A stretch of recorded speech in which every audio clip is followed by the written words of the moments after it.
Question that is often asked about the IDI is how do you support a leadership team with two individuals who score high in the motivation of controlling, right? Which is the motivation that talks about the desire to maintain some authority, maintain some power, and really feeling as if you really want to influence the outcome, right? You shape the outcome. You are opinionated about what the outcome looks like. And you derive a lot of satisfaction from knowing that you have the ability to shape it or that it looks a particular way. And very often, if you have a leadership team or any team where you have two individuals who are high and controlling, it often can create conflict because they're both sort of wrestling for what does the outcome look like, right? And so, how do you support individuals or a team like this? A few things come to mind for me here. The first is being very clear and specific about what's happening, right? Often people don't actually know why the conflict is happening in the first place. They just know that, oh, we're getting arguments with this person, or like, we just have a lot of friction. I don't really know why.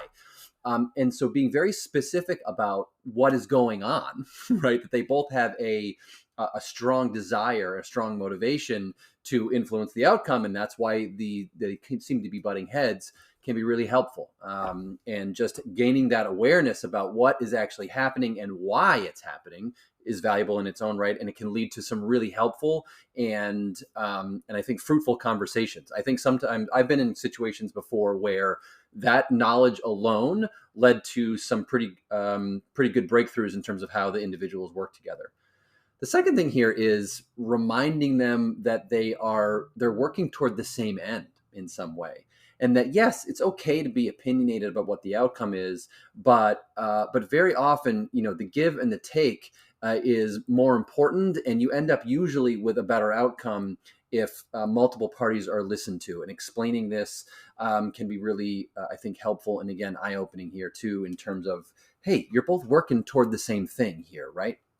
And then finally, if that doesn't work, what I say is I ask people to prioritize what is really important to them, right? In terms of the desired outcome, what is really important to them, and in relation to that, pick your battles, right? Like you don't have to win every time, and also recognize that that motivation to shape the outcome can take a lot of emotional energy away from you, right? You can spend a lot of time and a lot of emotional energy on something that may not be that critical.